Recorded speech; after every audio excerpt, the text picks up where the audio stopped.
Vitor Contino oferece o programa Consciência e Transformação. Imagine então um relacionamento entre duas pessoas, um relacionamento de 20 anos, e de repente uma dessas pessoas descobre que a outra está traindo, está tendo um outro tipo de relacionamento, está tendo um outro relacionamento amoroso ou sexual com uma outra pessoa. Imagine então, às vezes, um jovem que está ficando com algumas pessoas ou começa a ficar mais com uma determinada pessoa e, de repente, também sabe que essa parceira ou esse parceiro está também no comportamento de traição. Nós vamos abordar hoje esse tema que talvez você conheça pessoas à sua volta ou você mesmo já pode ter passado por isso, o tema da traição. Está começando, então, mais um Consciência e Transformação.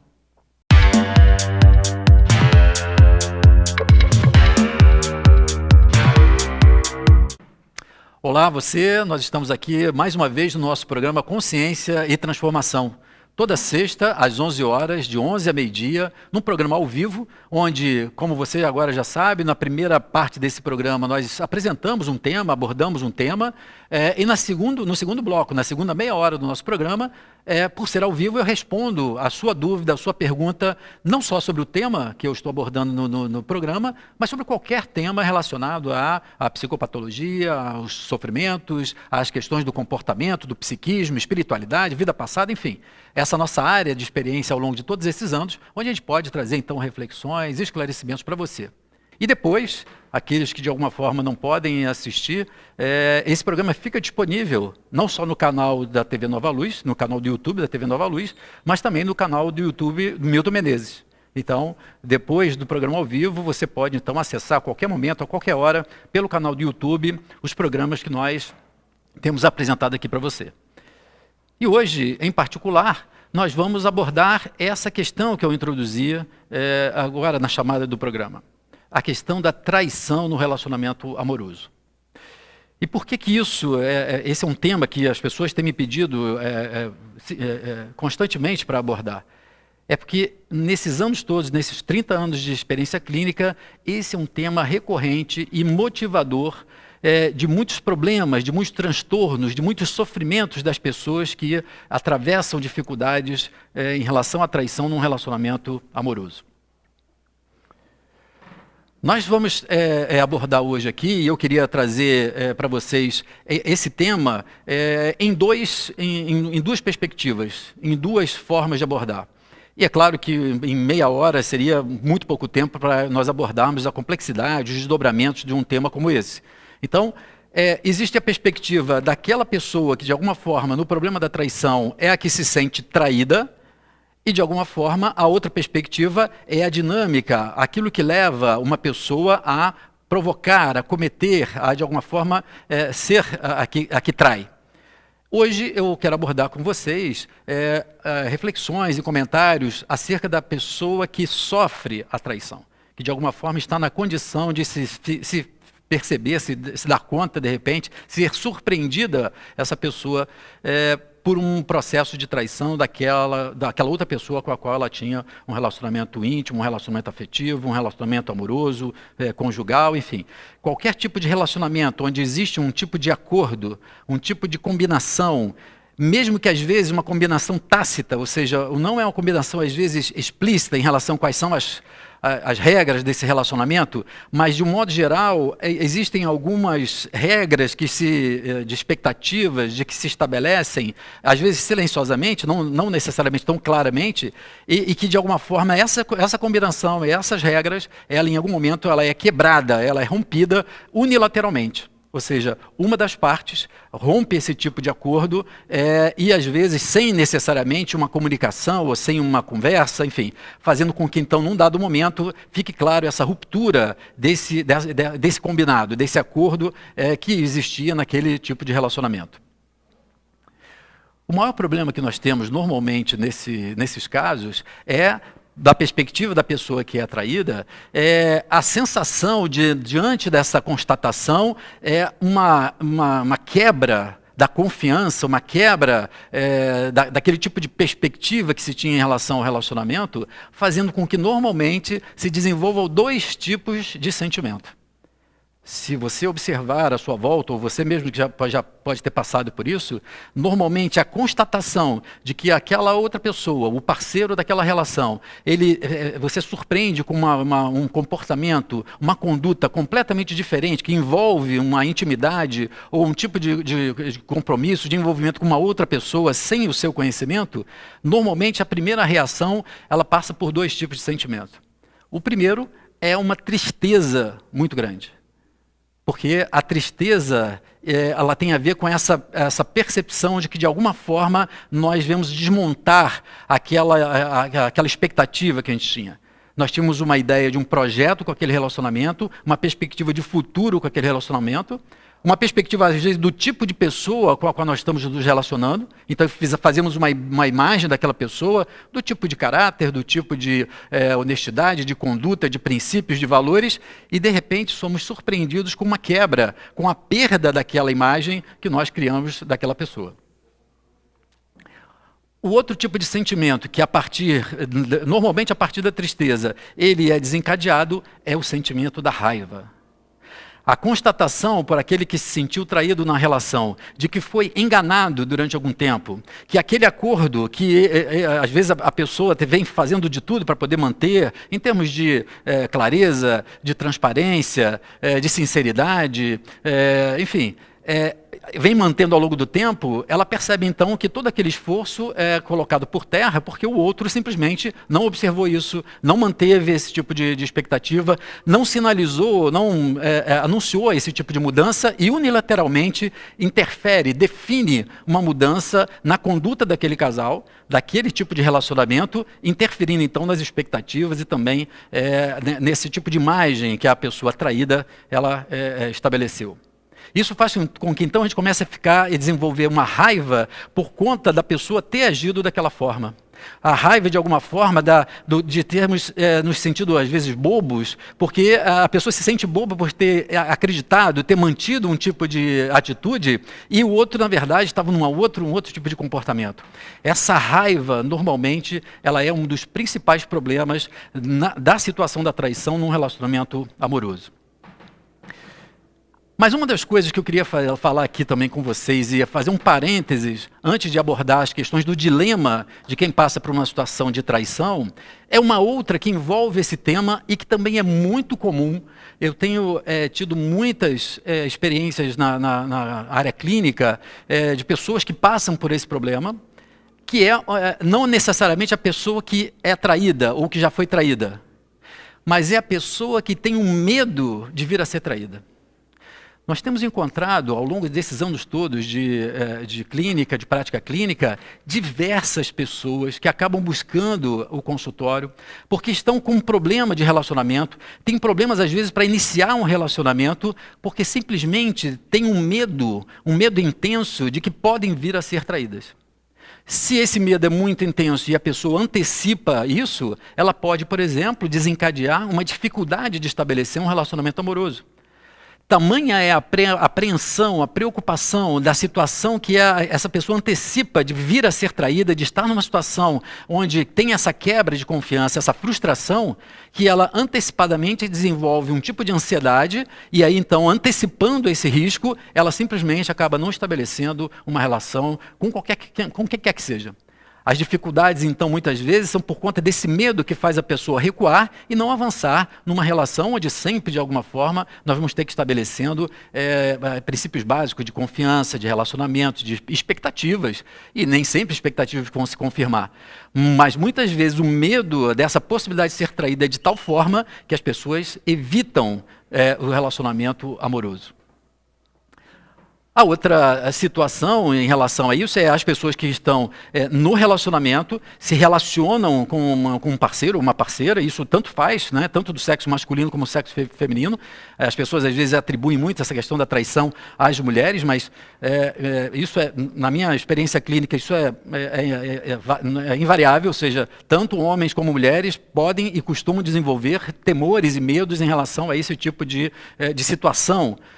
Muitas vezes, então, essa pessoa, seja um homem ou mulher, está num relacionamento às vezes estável, e desenvolve um tipo de medo, um temor, uma preocupação excessiva com a possibilidade do outro estar numa condição de pouca honestidade, transparência, de ser fiel a um determinado tipo de compromisso, quando você estabeleceu uma base mais estável de relacionamento. E aí então a pessoa se relaciona, ela sabe às vezes que é um absurdo, mas tem sempre um pensamento que faz assim, mas e se? E se não? E se talvez? Será que? E esse tipo de dúvida faz com que muitas pessoas sofram, porque elas antecipam e às vezes exageram uma perspectiva dessa possibilidade de traição, sem necessariamente ter elementos concretos que pudessem justificar. Na minha experiência, trabalhando com terapia de vida passada, com a questão de regressão de memória, a gente tem visto que muitas vezes essa situação do medo, das pessoas que passam pelo medo de serem traídas, é porque elas trazem normalmente no seu inconsciente experiências, às vezes até várias experiências, ao longo de várias vidas, onde de fato passaram por um tal nível de frustração, um tal nível de decepção, de sofrimento, por conta de uma vivência de uma traição efetiva, que trazem ainda a marca, as cargas desse sofrimento estampadas no seu psiquismo. A partir do momento, então, que na vida atual, não se lembrando claramente disso e mantendo, então, ainda esse tipo de temor no seu psiquismo, ao se aproximar de uma situação onde estabelecem um tipo de intimidade, de maior comprometimento, de maior envolvimento, às vezes até do sentimento mais profundo, o medo se estabelece como se a gente temesse, de alguma forma, que mais à frente a gente pudesse ter um grande sofrimento, uma grande decepção, uma grande frustração. Em alguns casos, essas situações de vida passada chegaram ao extremo, por exemplo, de suicídios, de mortes, ou de depressões que determinaram o final de uma vida, às vezes de uma pessoa jovem, ou então um tipo de avaliação social, na medida de como tenha sido esse tipo de experiência de traição, isso pode ter tido um efeito social de uma tal exclusão, humilhação, execração pública, que faz com que a pessoa então traga esse tipo de medo, e aí então tem um temor. A partir do momento que ela está numa relação íntima, numa relação amorosa, o temor de vir a passar novamente por isso. Como é um conteúdo inconsciente, ela não necessariamente se dá conta disso, ela não entende isso. Ela simplesmente repete automaticamente uma reação de medo, uma ansiedade significativa, porque inconscientemente ela está sempre à espreita ou na expectativa de vir a passar por um grande sofrimento, o sofrimento de ser traído. Esse medo, então, ele é muito específico e normalmente tem a ver não necessariamente com uma realidade. Algumas pessoas, então, porque tem às vezes um canal mais intuitivo, acham que porque são intuitivas, estão intuindo que o parceiro está traindo. Mas muitas vezes não é. É claro que eventualmente pode existir esse caso de que haja uma conduta escondida, sigilosa, oculta daquele parceiro, é verdade. Mas muitas vezes essa intuição não é necessariamente traduzida por algo da realidade, mas a tradução de uma lembrança que continua estimulando, continua fazendo o psiquismo sofrer por conta dessa expectativa de reviver alguma coisa que já foi vivida. Então, essa questão do medo ela é importante, quis fazer esse parênteses, porque esses casos eles são muito frequentes das pessoas que têm um medo de estarem passando ou virem a passar por uma situação de serem traídas num relacionamento amoroso. Mas aqueles que já passaram, aqueles que de alguma forma vivenciaram isso, que se depararam com essa situação, normalmente então disparam esses dois tipos de sentimentos que nós falamos inicialmente, a tristeza e a raiva. A tristeza ela é compreensível porque no primeiro momento existe de fato uma perda. Normalmente, a emoção básica da tristeza, ela tem a ver com uma reação nossa à perda de alguma coisa. Então, nesse momento, nós estamos perdendo a expectativa de uma relação que nós imaginávamos que era de uma determinada forma. Estamos perdendo um projeto de futuro, imaginando que aquela pessoa estaria numa determinada condição, nos acompanhando durante algum tempo, num projeto, às vezes envolvendo família, envolvendo às vezes a construção de um patrimônio, ou enfim. E isso não se dá exclusivamente nos relacionamentos amorosos, muitas vezes relacionamentos profissionais também existem esse tipo de traição, né? Ou seja, onde há uma quebra daquele combinado, onde há unilateralmente, de uma forma normalmente escondida, numa forma oculta, pouco transparente, de uma conduta que fere um combinado, algum tipo de acordo que tenha sido estabelecido. Nesses casos, então, a tristeza ela tende a ser relativamente curta e é saudável porque ela é um luto em relação àquela perda e faz com que a gente entre em contato, aquela pessoa que passou pela traição, que ela entre em contato com a realidade. Ou seja, aquela pessoa que ela julgava que era de uma determinada forma, apresenta-se então de uma outra maneira. Se você imaginava que ela tinha então um determinado tipo de valores e princípios, ela demonstra então agora ser capaz de um outro tipo de comportamento, um outro tipo de conduta, revelando então o que realmente ela é. Fazendo então com que você agora lide com a realidade. Muitas pessoas me falam assim, mas você não acha que é uma grande desilusão? De fato é uma grande desilusão, né? Ou seja, você ter a constatação dessa realidade é uma grande desilusão. Mas eu costumo dizer, só se desilude quem um dia se iludiu. Então a desilusão ela é um sofrimento grave, mas ao mesmo tempo ela é muito boa, porque ela faz a gente entrar em contato direto, de uma forma muito clara, com a realidade. Então ela quebra a ilusão. A ilusão que normalmente nós estabelecemos é que aquela pessoa com a qual a gente se relaciona, ela é de uma determinada forma. E mesmo quando ela fala ser assim, ou ela comprova ser assim, não quer dizer que ela vai conseguir manter isso ao longo do tempo, em determinadas situações, a partir do encontro de uma outra pessoa. Enfim, nós vamos, num outro programa, abordar o lado daquele que faz a traição, né, que comete a traição. Mas na perspectiva, então, de quem sofre, essa desilusão, ela nos coloca, de fato, diante de uma realidade. As pessoas, muitas vezes, não cumprem os acordos, elas tomam iniciativas achando que não estão prejudicando, mas estão comprometendo aquele acordo. Ficam, às vezes, inseguras, não têm coragem, às vezes, de abordar uma dúvida sobre um relacionamento, têm dificuldades de comunicação sobre sentimentos. Nós todos temos ainda grandes dificuldades nesse sentido. Mas o fato é que a ação dessa pessoa acaba interferindo, então, naquele que se sente traído. E aí, então, a reação de raiva, ela é também compreensível porque há uma reação de indignação em relação àquilo que foi, de se sentir enganado durante todo aquele tempo, de ter se sentido bobo, enfim, durante aquele tempo. Mas, na verdade, é a superação dessa tristeza e dessa raiva o verdadeiro dilema de quem passou pela situação de ser traído. E o dilema está exatamente nisso, nessa constatação.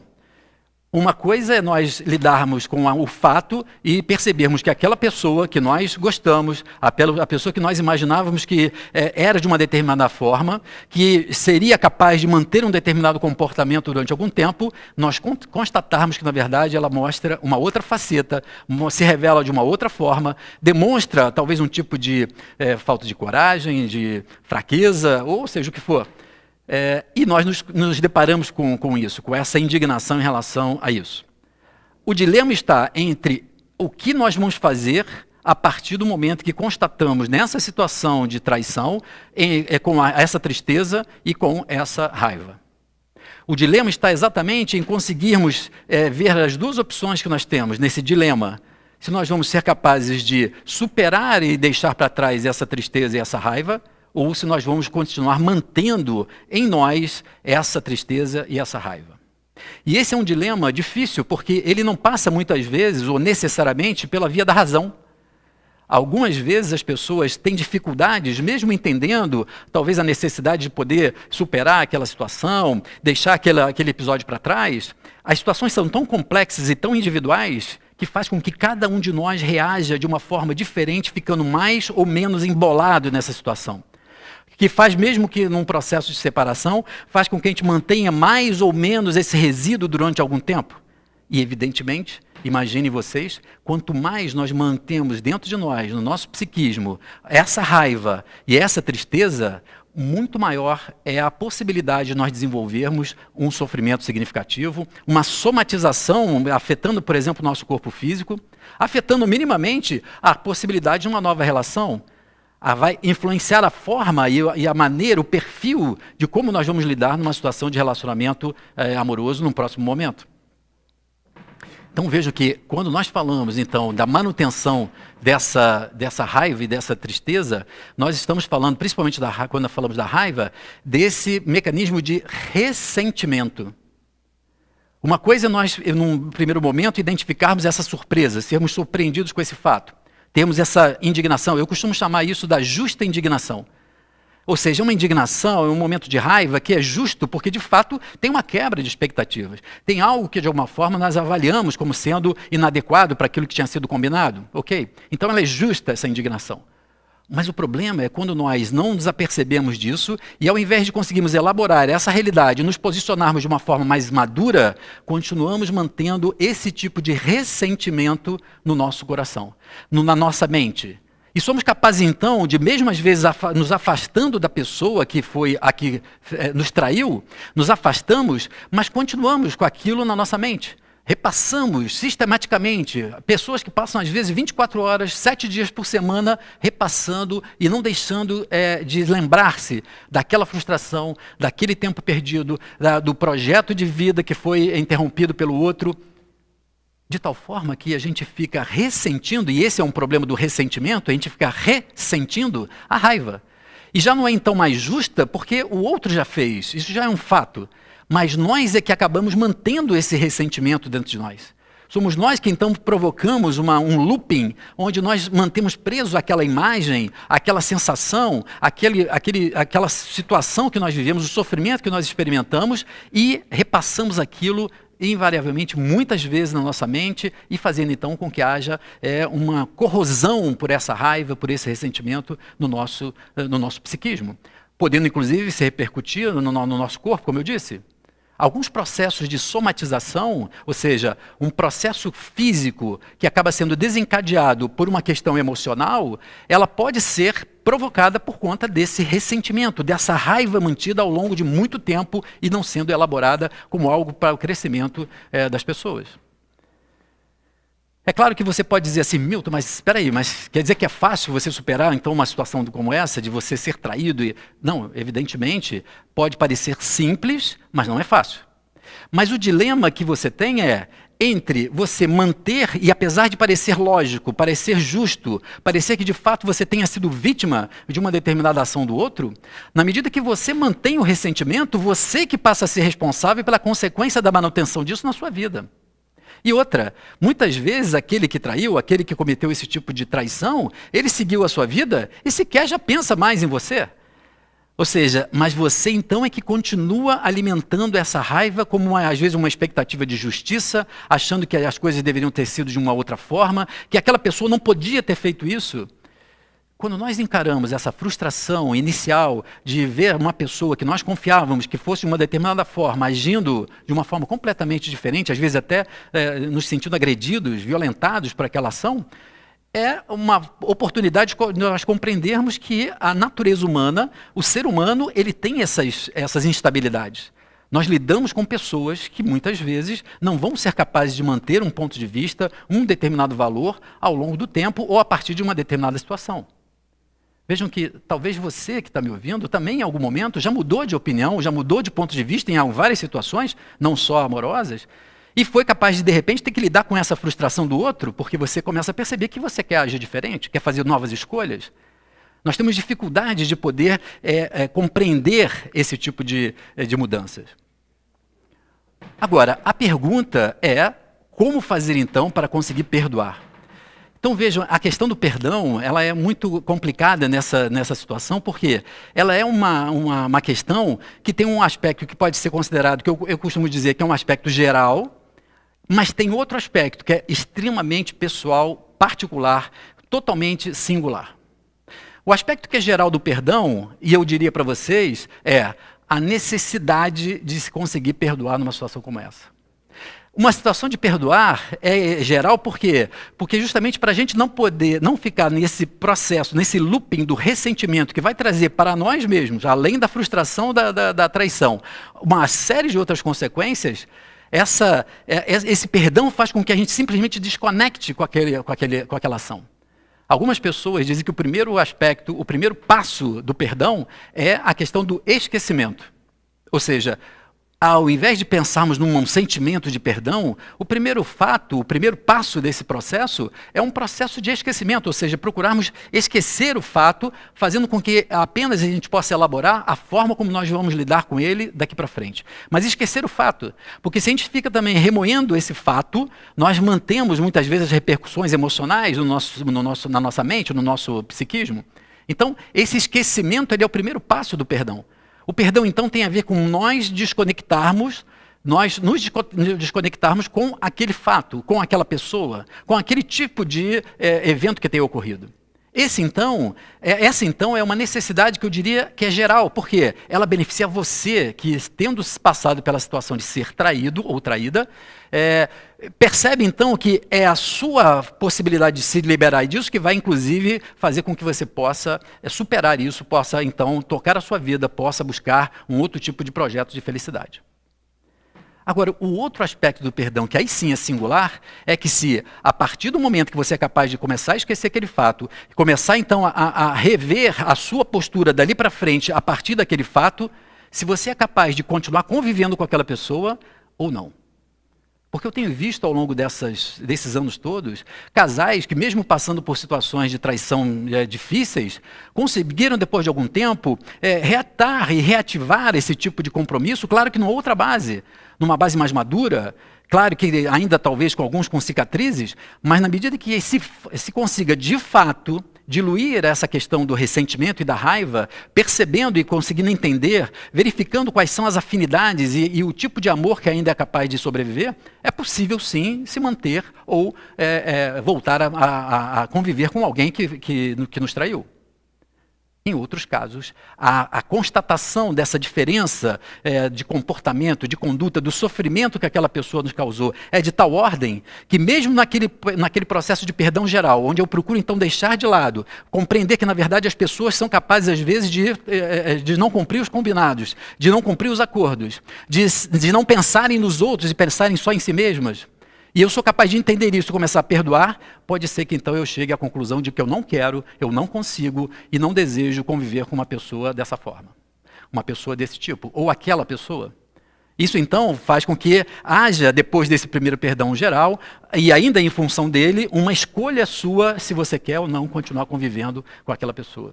Não é a questão do perdão necessariamente que vai levar para todos nós a possibilidade ou a condição de continuar convivendo com aquele que nos traiu. Isso é totalmente singular, é muito pessoal e cada um de nós tem um desafio diferente, de aprendizado diferente nessas situações. O que nós estamos querendo trazer aqui para vocês são reflexões justamente para sair dessa coisa de não, separa ou então perdoa, mas perceber quais são os efeitos desse tipo de episódio, de situação que as pessoas passam e como elas de alguma forma precisam a partir daí reconstruir-se. Fazer um processo de reconstrução da forma como vão encarar os relacionamentos, a confiança, enfim, a sua própria conduta, para evitar também que a gente vá para um outro extremo. A partir de uma situação onde a gente se sente traído, a gente então também generaliza uma desconfiança em todas as pessoas. Achando então, porque se aquela pessoa não foi confiável, todas não vão ser confiáveis. Fazendo então com que haja um empobrecimento da nossa vida de relação, do estabelecimento de outras relações amorosas, sociais. Então, a importância de refletir sobre quando nós passamos por isso, ou passamos por situações próximas, em que pessoas próximas passam por isso, nos levam a refletir sobre a nossa própria conduta em relação ao que qual é o papel do relacionamento na nossa vida. Como nós lidamos com a confiança? Qual é o tipo de ilusão que nós estabelecemos para cada uma dessas pessoas? Quando nós então começamos a fazer essas perguntas, conseguimos então ter relações mais maduras e fazer escolhas mais adequadas em relação a permanecer ou não com determinada pessoa. Com perdoar e continuar com ela, ou perdoar, mas seguir um caminho, cada um seguindo agora um caminho diferente. O que nós temos observado, então, é que essa reflexão, esse tipo de abordagem, favorece, mesmo numa situação difícil, extrema, como uma situação de alguém que é traído, a possibilidade de superação e de uma resolução disso de uma forma saudável, de uma forma que possa ser construtiva para um futuro mais interessante para a sua vida. Nós estamos entrando no nosso intervalo e daqui a pouco eu vou estar respondendo a sua pergunta, não só sobre esse tema, mas envie a sua pergunta, envie a sua dúvida, a sua questão, o seu tema que você gostaria de ver abordado aqui no nosso programa Consciência e Transformação. Até daqui a pouco.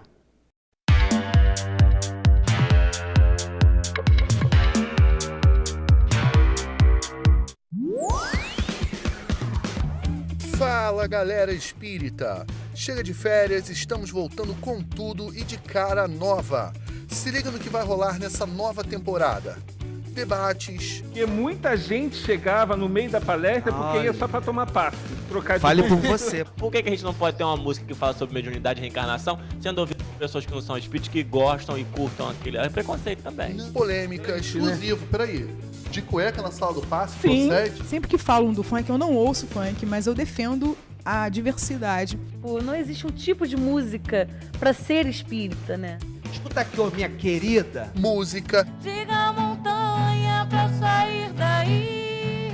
Somos companheiros, amigos, irmãos. E é claro, humor. Tantas frases que bota, assim, a vida vai ensinar um dia essa pessoa, não sei o que. Incríveis cantoras da MPB brasileira. E mais humor. Olá, meus amigos encarnados. Causa e efeito, conheço. Deus me criou pra ser perfeito. Então não perca, dia 4 de maio estreia a nova temporada do Galera Espírita.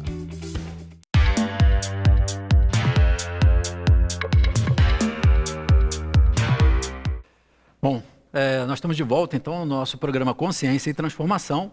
E como você já sabe, você que já está acostumado agora no nosso programa, um programa ao vivo, onde nós, nesse segundo bloco, respondemos às perguntas, às questões, às dúvidas que você tem, não só sobre o tema, que hoje é sobre a questão da traição dos relacionamentos, mas sobre qualquer questão que é relacionada ou que envolve o comportamento humano, a psicologia, a espiritualidade, vida passada, influência espiritual, enfim, que é aonde nós podemos talvez colaborar mais com essa reflexão, com esclarecimento, com exemplos que podem ajudar você a entender o seu problema, a sua dúvida, enfim. A sua participação, então, é importante, mandando a sua questão, temos várias questões aqui, ou então a sua contribuição.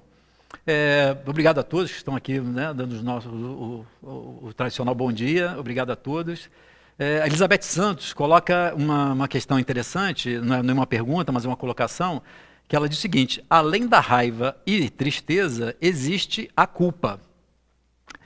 Veja bem, realmente é possível que a pessoa que passa pela situação de ser traída, ela desenvolva também o sentimento de culpa.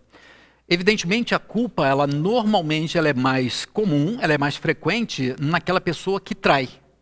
Ou seja, porque em algum momento, mesmo que ela não tenha consciência, a gente vai poder abordar isso no programa que eu vou falar sobre isso, a pessoa que trai, mesmo ela achando que tá fazendo, que não tem problema, que a pessoa não sabe, então como é que o que os olhos não veem, o coração não sente, isso é uma ingenuidade, porque na verdade, como existe uma relação que envolve um campo em que há trocas energéticas, de emoções, trocas de energias sexuais, o fato de uma das pessoas estar envolvida num outro tipo de relacionamento afeta e é percebido de alguma forma pela pessoa que não sabe, inconscientemente, evidentemente. E então, essa pessoa que está traindo, ela tende a gerar no seu psiquismo um sentimento de culpa. Agora, também é frequente, o que a Elizabeth traz para a gente, é a experiência da culpa em quem é traído. Isso por quê? Alguns de nós, por uma forma de ver a vida, onde nós julgamos que nós é que somos os responsáveis pelas coisas, que nós temos um certo poder sobre as coisas, que as coisas giram muito em torno de nós, isso mesmo que de uma forma inconsciente a gente age assim, quando acontece uma situação de traição, é possível que a pessoa que foi traída, ela ache que inclusive que ela que fez alguma coisa para ser traída. E, infelizmente, às vezes o traidor, quer dizer, aquele que comete a traição, ele utiliza isso para minimizar a culpa dele, atribuindo alguma coisa do traído, daquele que sofreu a traição, como sendo a causa ou a responsabilidade para o motivo da traição. Isso, na verdade, é uma inversão que leva aquela pessoa que sofreu a traição a se sentir culpada. A pessoa, então, acaba trazendo uma consciência, uma impressão de que ela é que foi responsável, ou porque ela fez alguma coisa, ou porque deixou de fazer alguma coisa. E aí, nesse sentido, como nos relacionamentos, nós temos sempre uma questão muito complexa de acordos, de afinidades, sempre vai existir alguma coisa que nós deixamos de fazer ou que fizemos que pode provocar um desagrado, uma contrariedade no outro. A relação é feita exatamente desse tipo de combinação, desse tipo de crescimento com essa diferença. Agora, se eu de alguma forma tenho uma tendência a achar que eu que sou responsável pelas coisas, quando há um evento como esse, eu posso desencadear um sentimento de culpa, achando que eu que de alguma forma, em última análise, fui responsável por aquele tipo de episódio de traição. Então, na verdade, além da tristeza pela perda, da frustração daquela expectativa e da raiva por conta da ação do outro, de como nós nos sentimos agredidos, violentados, atingidos, né? Verificando um sofrimento pela ação do outro e aí tendo a reação compreensiva da raiva, é possível sim que a pessoa que foi traída, ela, além disso, ela se julgue culpada em relação ao fato de ter sido traída. Isso, normalmente, a forma de trabalhar isso é você poder perceber se em outras situações, a pessoa que tem essa tendência, se ela não tem uma predisposição, um certo padrão, onde ela julga que ela que é responsável pelas coisas. Se acontece alguma coisa com o filho, onde foi que eu errei? Se acontece alguma coisa no trabalho, nossa, o que será que eu fiz de errado para acontecer aquilo? Ou seja, isso pode passar por um certo traço nosso de prepotência, onde nós, prepotência, ou seja, um poder que a gente acha que tem, de determinar e definir ou de causar as coisas ao nosso redor. Quando, na verdade, e mesmo que isso possa desencadear algum tipo de reação, nós temos, de fato, a escolha daquela outra pessoa de tomar uma decisão, ou de uma fraqueza dela em relação a não conseguir se posicionar diante de uma dúvida, de uma escolha difícil entre duas pessoas, enfim. Isso a gente vai tratar no outro programa. Mas ela se acabar não considerando que existe também a escolha da outra pessoa. Então, mesmo que eu tenha feito ou deixado de fazer alguma coisa, existe a escolha da outra pessoa, da forma de como vai lidar com aquela contrariedade. Não necessariamente justificando uma escolha de romper um tipo de acordo que tenha sido estabelecido. Mas, de qualquer forma, essa colocação da Elizabeth traz essa questão da culpa, que também é muito presente nas pessoas que passam e atravessam essa situação. Tatiane Martins, obrigado, Tatiane. Tatiane traz uma pergunta bastante interessante. Tenho sonhos constantes de meu marido me traindo. Acordo muito nervosa e chorando. O que devo fazer? Bom, Tatiane, normalmente essa recorrência de sonhos com esse tema de traição, que envolve normalmente as pessoas próximas, esses sonhos recorrentes, eles podem estar falando, muito provavelmente, exatamente daquele tipo de conteúdo de vida passada que eu falava no primeiro bloco do programa, das pessoas que têm medo de ser traídas. Então, se nós trazemos experiências do passado, de traição, de ter sido traída, de ser enganado, de ter esse tipo de surpresa, de, por exemplo, se deparar com uma situação de uma traição amorosa, e isso tenha causado muitos problemas, muitos sofrimentos, às vezes desfechos de vidas trágicos para nós e para outras pessoas, enfim. Nós trazemos isso de tal forma no nosso psiquismo que, estando hoje num casamento, estando hoje numa relação estável, onde se exige esse tipo de confiança, de credibilidade, de um desenvolvimento de confiança no outro, né? Porque, enfim, não temos como saber tudo ou controlar tudo, enfim. A proximidade desse relacionamento pode suscitar, trazer à tona, a gente chama de eliciar, quer dizer, trazer à tona aquela sensação da possibilidade de vir a ser traída. Porque só é traída quem está no relacionamento, né? Então, o fato de estar no relacionamento predispõe a gente a potencialmente estar podendo repetir aquela situação que o nosso psiquismo teme do passado. O fato, então, de ser o sonho é porque na hora que nós dormimos, então na hora que nós entramos no relaxamento da consciência de vigília, com o relaxamento do corpo, e adormecemos, nós entramos num estado ampliado de consciência. Nós dormimos na consciência de vigília, na consciência do ego, mas o nosso psiquismo continua atuando. E aí a nossa atenção pode ficar mais ligada a esses conteúdos num nível de consciência mais de inconsciência, né, que vem dessas experiências do passado. Daí, então, se aquele é um tema que tem uma carga, tem uma relevância, ou está muito próximo no meu psiquismo, como um temor, durante o sono, eu vou acessar aquela lembrança. Eu posso traduzir aquela lembrança ou aquela sensação de ser traído com as pessoas que estão à minha volta, no meu relacionamento, nas pessoas que convivem comigo. E aí, então, a experiência... Depois, quando nós acordamos, o sonho é, na verdade, o que a gente lembra do que a gente viveu durante o sono. Então, se durante o sono você está acessando e repetindo o acesso a alguma experiência ou a algumas experiências que envolvem essa questão da traição, quando você acorda nervosa é porque você está revivendo aquela situação. Isso, uma coisa interessante nessa sua pergunta, isso não quer dizer necessariamente que essa pessoa que tenha envolvido uma possível traição do passado seja de fato o seu marido da vida atual. Muita calma nessa hora, né? Porque tem algumas pessoas que passam por uma situação como essa e falam assim, então deve ter me traído, né? Se não é dessa, é porque já me traiu em outra, né?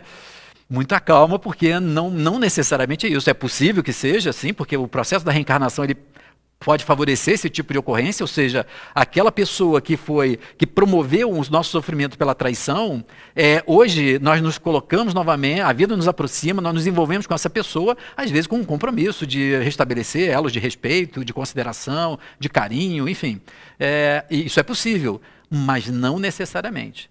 O fato de, às vezes, de estar numa relação onde, por exemplo, hoje, um marido que é carinhoso, que é respeitoso, que tem consideração, que é fiel, mas que está muito próximo, essa situação em si pode remeter a uma situação semelhante com uma outra pessoa do passado, onde a gente foi traído. Então, hoje, estar com alguém confiável faz com que a gente fique assim, será que ele é confiável? Será que não está acontecendo alguma coisa? E aí, então, a gente estabelece esse ciclo de medo. Uma outra coisa que é possível nesses casos, que a Tatiane coloca, é uma possibilidade de uma influência espiritual externa.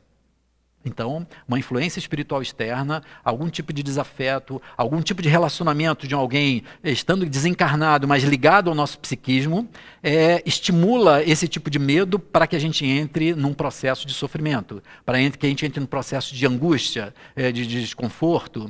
Então, essa é uma possibilidade que a gente também não pode descartar. Como fazer, né?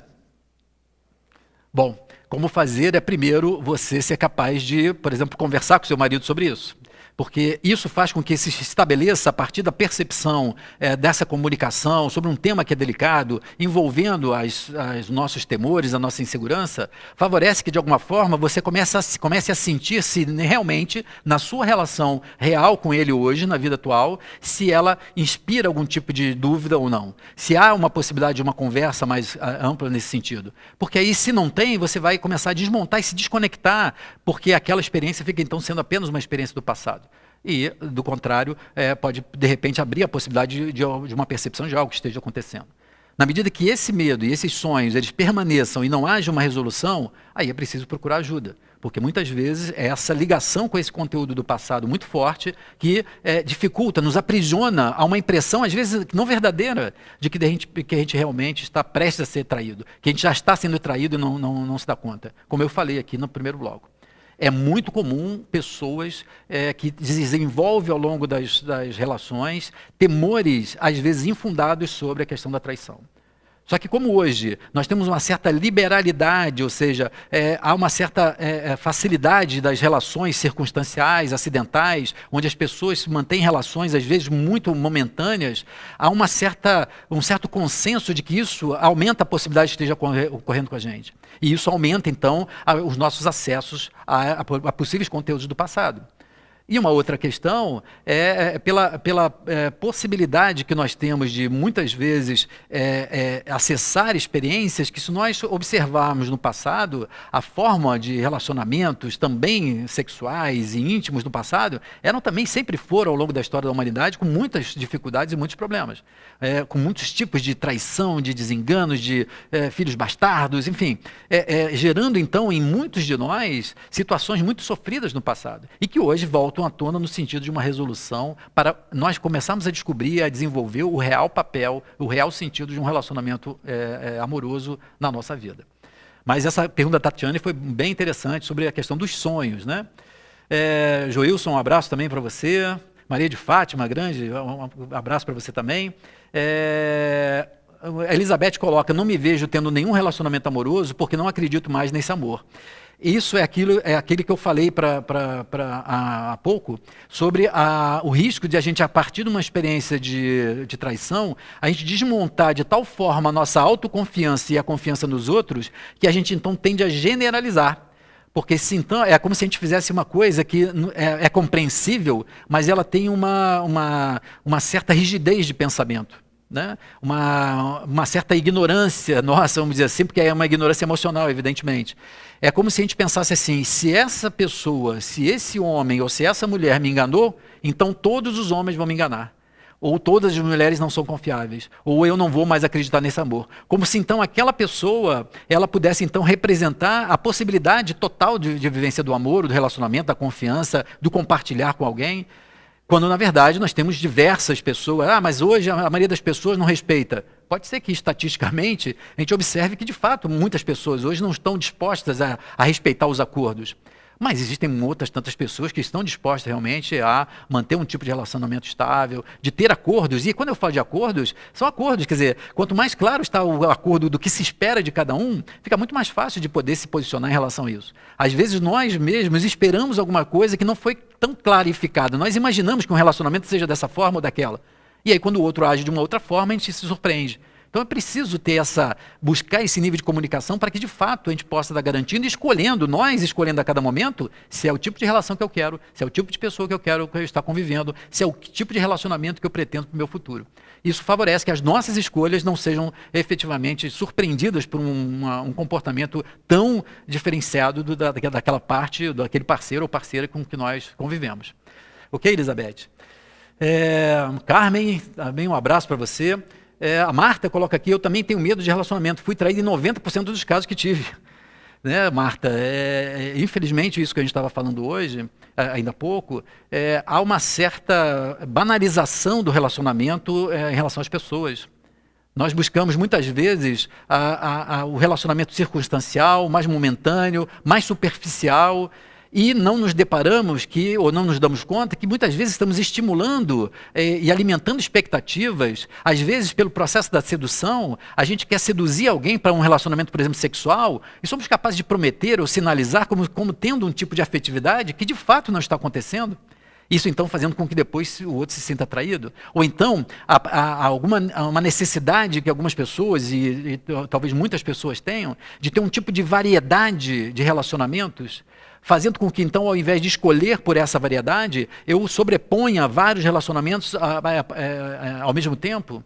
Ou então, algumas pessoas, e isso quando eu falar sobre a perspectiva de quem trai, né, normalmente pode estar falando de um traço muito significativo de egoísmo. Na medida que eu tenho a dificuldade de ter tudo de bom num parceiro, numa parceira, então eu posso ficar com 2, 3, porque um é um amante excelente, o outro é um amigo excelente, o outro é um provedor maravilhoso. Então, como eu não posso ter num, então eu fico com 3. Né? Ou seja, muitas vezes esse traço de egoísmo pode favorecer a manutenção desse tipo de comportamento, só que gerando muitas vezes na outra pessoa ou nas pessoas que estão envolvidas sofrimentos, mágoas, decepções, que às vezes vão deixar cicatrizes significativas, né? Aumentando o nosso comprometimento da forma como nós lidamos com o sentimento do outro. Nós não nos damos conta, mas nós temos uma responsabilidade muito grande quando nós sinalizamos para alguém, de uma forma meio que vaga, do que realmente qual é a nossa intenção, qual é o nosso tipo de propósito. E vejam, não há nenhum problema, não é uma questão moral de você ter um relacionamento só circunstancial, que é um relacionamento só visando um relacionamento íntimo só sexual. Isso, né, se está acordado, se está claro, não tem traição, porque na verdade isso está combinado, isso faz parte do acordo. Agora, se eu não quero esse tipo de acordo, ok, então não quero esse tipo de relação. O problema é que nós não deixamos isso muito claro, né? Às vezes porque queremos ter uma vantagem, um interesse, e não percebemos que isso vai levando de roldão, às vezes, expectativas, sentimentos, a vida, às vezes, de tantas pessoas. Essa é uma grande questão que envolve os relacionamentos no mundo de hoje, de qual é o papel do relacionamento. Qual é o papel da monogamia? Né? É uma questão a ser discutida. Qual é o papel da monogamia? Né? Da questão de um vínculo exclusivo de 2 parceiros para uma relação íntima. Isso tem um aspecto cultural, mas tem um aspecto também energético. Porque, de alguma forma, se nós temos uma combinação e uma ligação íntima com alguém, à medida que temos outras pessoas, isso tem uma repercussão energética também. Não é uma questão de estar certo ou estar errado, mas é um fato. Né? Ou seja, nós temos hoje a considerar um desdobramento mais complexo sobre o papel do relacionamento e como nós lidamos com o relacionamento que envolve as expectativas e os sentimentos de outras pessoas. Mas, muito boa essa sua colocação, Marta.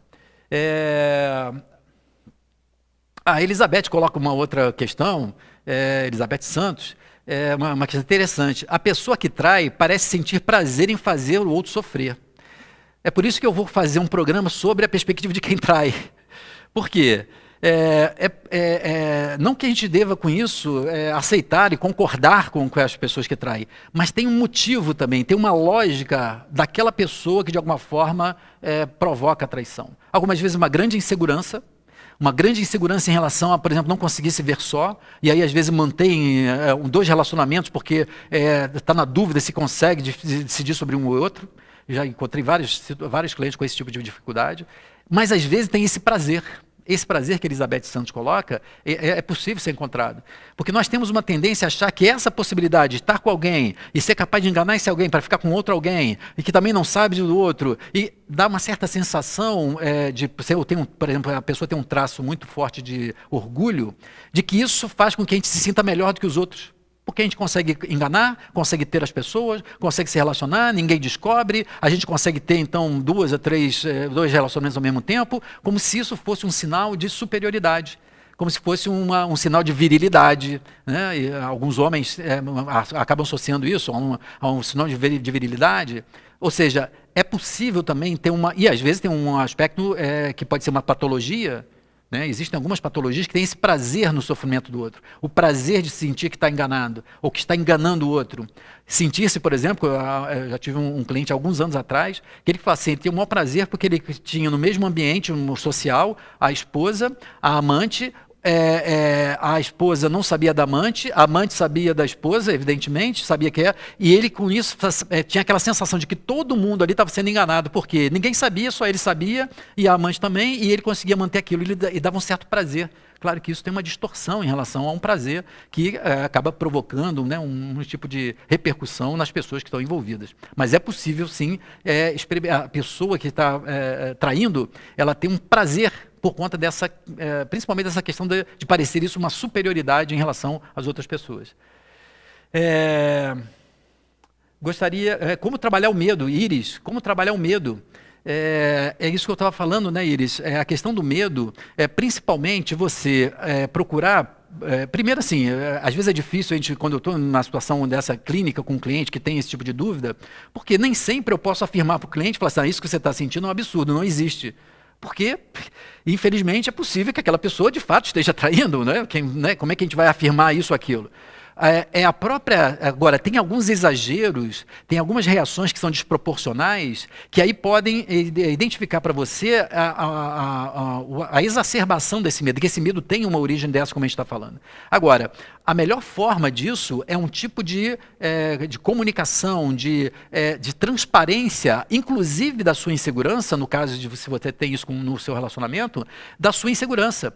Porque hoje, por exemplo, um dos motivos dessa insegurança é o quê? As redes sociais, o que posta, o que não posta, o WhatsApp, porque recebeu a mensagem, apagou a mensagem, bloqueou, não deixou, colocou senha no celular. A senha do celular é um grande problema em relação a isso. Porque se por um lado parece que demonstrar confiança ter disponibilizar a senha para o parceiro ou para a parceira, por outro lado, não acreditar que ele pode ter e precise ter talvez uma individualidade que ele queira manter, não necessariamente relacionada à traição. Né? Ou seja, qual é o limite da individualidade e da confiança? Como, então, de repente, estabelecer um tipo de comportamento de reação quando, por exemplo, toca uma mensagem no WhatsApp e o parceiro ou a parceira pega e sai para poder responder e a gente fica com aquele negócio assim, será? Será que sim? Será que não? Será que talvez? São essas dúvidas que a gente precisa, muitas vezes, encontrar uma forma madura de comunicação, até para poder falar das suas inseguranças, porque pode ser que o outro fale assim, ok, mas então não tem problema, então você pode ver, ou então não tem problema nenhum, vou responder aqui na sua frente, porque às vezes são questões simples e que podem ajudar você a ficar mais segura. Mas pode ser que ele faça, mas peraí, mas isso é minha privacidade? E aí, então, é preciso falar primeiro sobre isso para ver se esse medo ele se dilui na medida que a gente sente ou não a confiança no parceiro ou na parceira.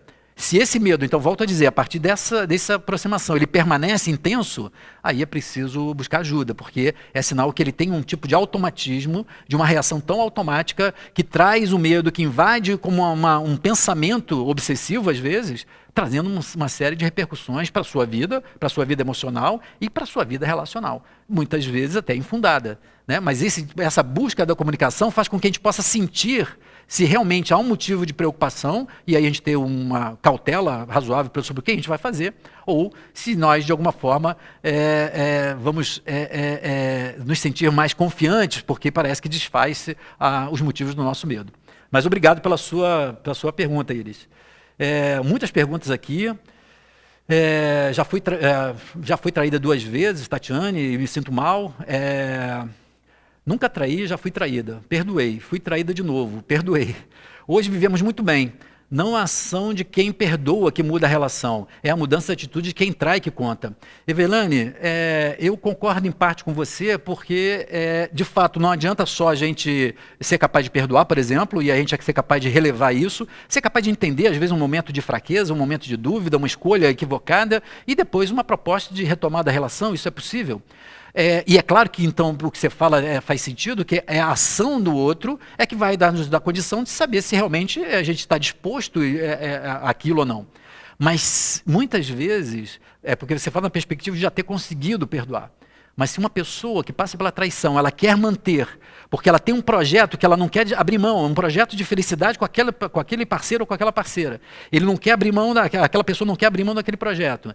Mas o outro continua com aquela atitude, você fica às vezes remoendo a raiva, remoendo o ressentimento, adoecendo por conta disso, porque não é capaz de perceber e dizer assim, ok, eu perdoo, ele fez assim, é assim, mas eu não quero conviver com isso. Então, também depende da posição de quem é traído, de ser capaz de poder avaliar se é capaz de não só perdoar, mas como voltar a conviver, e aí sim o comportamento do outro é fundamental, ou se não. Porque senão a gente vê, às vezes, alguns relacionamentos que se perpetuam, onde há um perdão verbal, mas de fato, sabe aquela questão que eu costumo dizer? Perdoa, mas não esquece. Perdoa, mas não esquece. Eu perdoo, mas não esqueço. Então eu perdoo, mas quando faz alguma coisa, mas também quando você fez aquilo que não sei o quê, se não fosse aquilo que você fez... Ou seja, a gente então acaba também mantendo um tipo de cobrança, um tipo de desgaste na relação que não favorece que ela seja novamente uma boa relação, uma relação construtiva. Porque ela ainda está pautada pela mágoa, pelo ressentimento, mesmo que verbalizando uma atitude, ou até procurando ter um comportamento de perdão. Então, não só é a atitude de quem perdoa e seja capaz de reconsiderar ou não, mas é claro que, evidentemente, de quem comete a traição, no sentido de fazer valer, porque às vezes é uma escolha definitiva, então não há o que fazer. Né? É uma escolha, mas às vezes tem pessoas que se pegam arrependidas porque tomaram um caminho que agora se veem arrependidos. Então, quem é que não, né? Quem que pode atirar a primeira pedra, né? Como se dizia. Bom, enfim, nós temos várias perguntas aqui. Evelane, né, isso, mas quem perdoa não pode ficar repetindo esse assunto na relação, por reviver não é perdoar. Foi por isso que, aquilo para a gente encerrar agora, eu estava falando para vocês antes, o primeiro passo da questão do perdão é o esquecimento. E esquecer não quer dizer simplesmente fingir que não aconteceu. Esquecer quer dizer, aconteceu, isso faz parte de uma página da minha vida, mas uma página que agora eu resolvi deixar para trás. Porque senão, como a Evelane falou, a gente acaba ficando repassando aquele mesmo ponto e isso não produz nada, a não ser mais ressentimento, mais humilhação, mais culpa e não se constrói uma relação saudável, que é o que nós, de um modo geral, todos nós estamos buscando na nossa vida. Nós estamos encerrando o nosso programa de hoje. Eu prometo a vocês, então, voltar a esse tema numa outra perspectiva, porque é um tema vasto. E não percam, no próximo programa da semana que vem, nós vamos estar falando sobre depressão. O programa da depressão eu vou dividir em duas partes, porque é um tema mais vasto. E eu vou ter, então, a primeira parte do programa da depressão. Eu conto com vocês na semana que vem, conosco aqui, no Consciência e Transformação. Muita paz a todos e até lá.